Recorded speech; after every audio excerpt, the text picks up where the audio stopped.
नमस्कार। सभी 12 राशियों के दर्शकों का बहुत बहुत स्वागत। आज एक नया विषय और इम्पोर्टेंट विषय और सभी 12 राशियों के लिए। देखिए, धनाढ्य योग बनने वाला है पूरी सृष्टि के अंदर। इस धनाढ्य योग को समझना होगा और ये 30 वर्ष बाद बनता है, आफ्टर 30 ईयर, और शुक्र और शनि की युति के कारण बनता है। लेकिन ये तो हर साल बनता है, लेकिन अभी इसकी चर्चा क्यों है, ये खास क्यों है, इसको समझना होगा। तो आपको जो लॉजिक बताऊंगा, जो पढ़े लिखे शब्द का अर्थ जो ज्योतिष की बेसिक नॉलेज रखते हैं वो ज्यादा अच्छा समझ पाएंगे। लेकिन आम साधारण व्यक्ति भी इस बात को समझ जाएगा कि मैं जो बता रहा हूं 1 मार्च से 25 मार्च, टोटल 25 दिन में सारे घर के दुख, दरिद्रता, कष्ट, परेशानी, चिंताएं हटाने वाला है। और किसके लिए? सबसे ज्यादा खुशी की बात यह है कि ये 12 की 12 राशियों के लिए शुभ है। मुख्य कारण क्या है कि जब सूर्य प्रकाश देता है तो ऐसा नहीं कि आज मेष राशि को प्रकाश दूंगा, बस वृषभ को नहीं दूंगा। शनि जब सृष्टि में काम करते हैं, भूकंप और जलजला आता है या बाढ़ आती है, वो 12 की 12 राशियों के लिए बाढ़ आती है। ऐसा नहीं कि मिथुन राशि के लिए आएगी, कर्क के लिए आएगी, नहीं। ये जो धनाढ्य योग है, ये जो युति है, ये युति कहीं ऐसा नहीं कि किसी आकाश के कोने में या किसी झोंपड़ी में अलग से बनी हुई है। सारी दुनिया इसका लाभ उठाएगी। और मैं क्रम से बताऊंगा। यहां से 12वें भाव में जब शनि और शुक्र की युति होगी, इसके फल क्या होंगे, वृषभ के लिए क्या होंगे, मिथुन, 12 की 12 राशियों का लॉजिक बताऊंगा मैं आपको। लेकिन पहले आप ये समझ लीजिए कि आफ्टर 30 ईयर क्यों है और इस राशि में ही क्यों है और धनाढ्य योग क्यों बनता है। और धनाढ्य शब्द को ये ऐसा सस्ता और ऐसे ही हल्का फुल्का नहीं लिखा, ये ओरिजिनल है एकदम।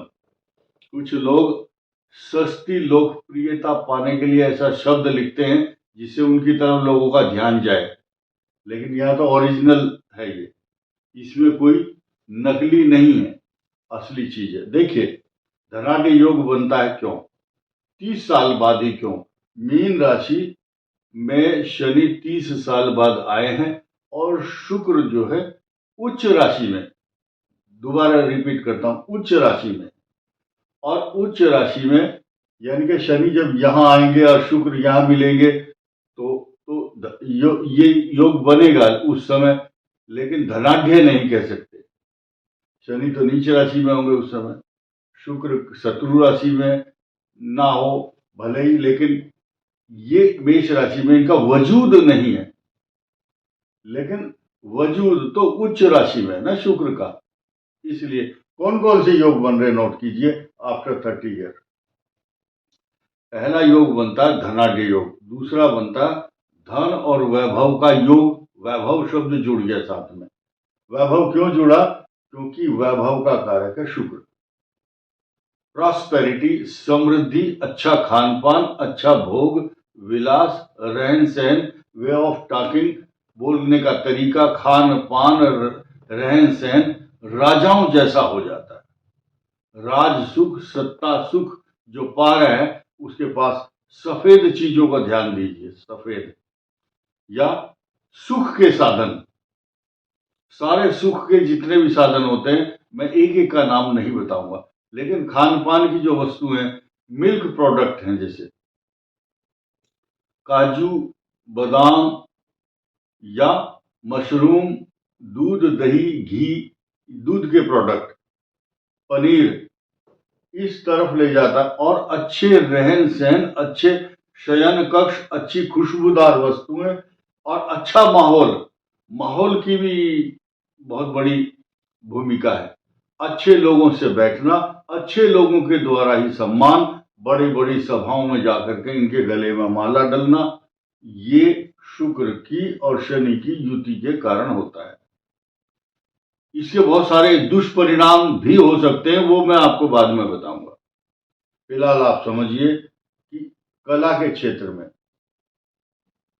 मनुष्य को कला, संगीत तथा उसकी जो प्रतिभा है उसके विषय में सम्मान दिलाता, कैरियर को अच्छा बनाता है। अब कारण क्या है, ये जो शनि है यह कर्म फल का देने वाला, कर्म फल जो न्याय भी करता है और मेहनत का फल भी दिलाता है, कर्म फल।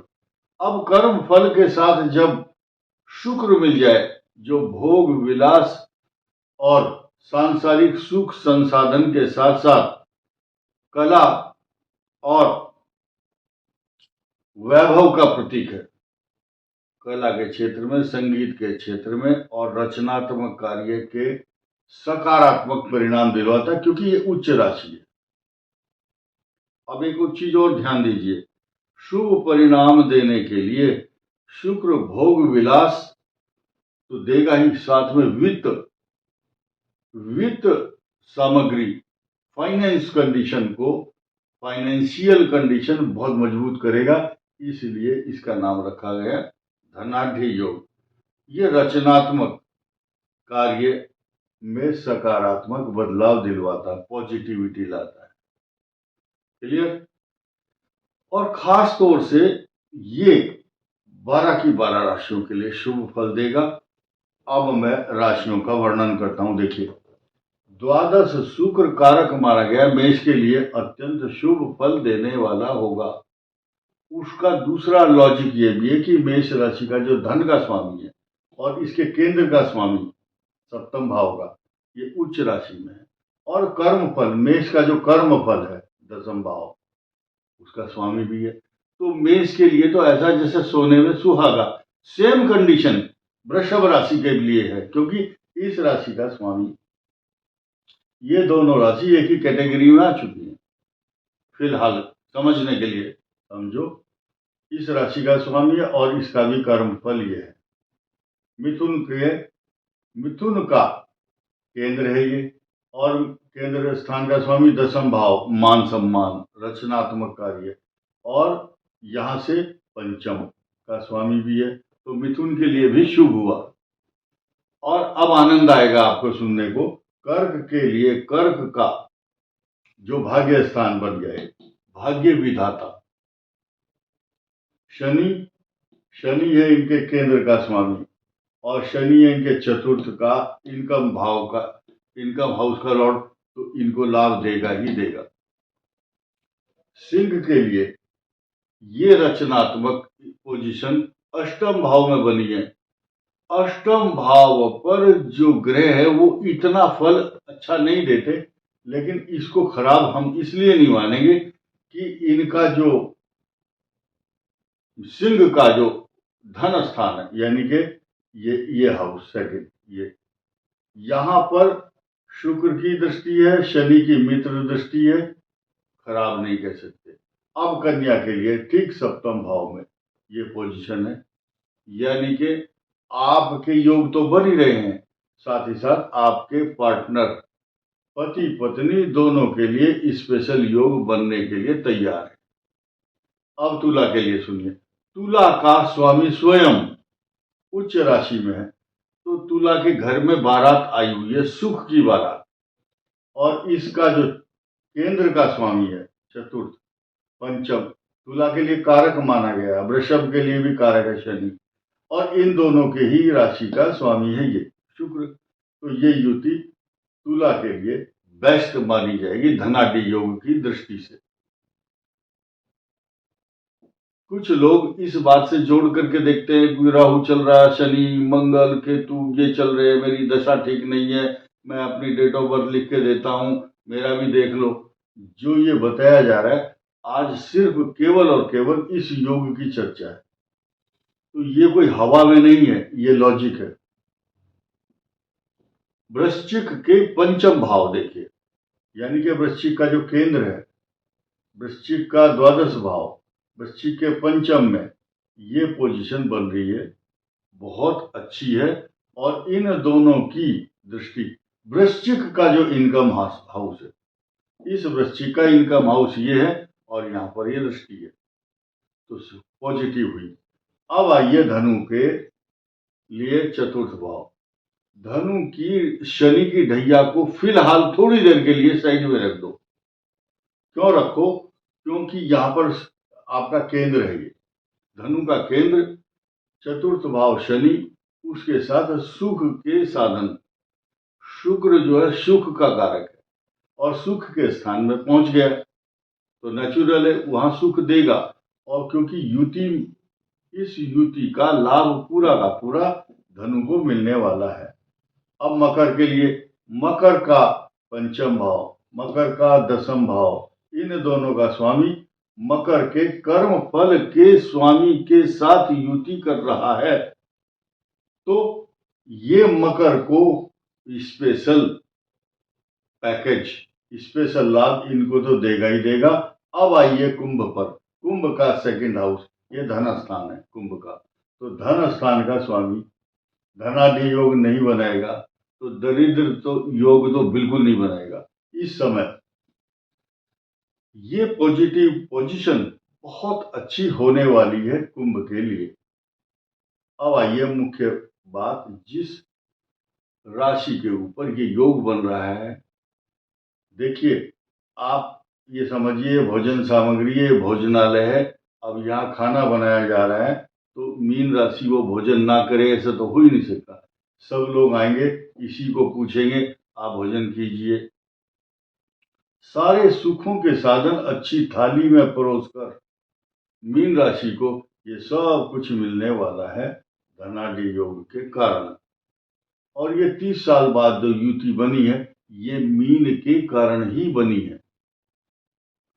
और देखिए एक नई चीज और देखिए, ये राशि है मिथुन, धनु, कन्या और मीन, इन 4 राशियों पर मालव्य योग बना हुआ है। मालव्य योग को हम यहां लिख देते हैं, ये मालव्य योग भी, मालव्य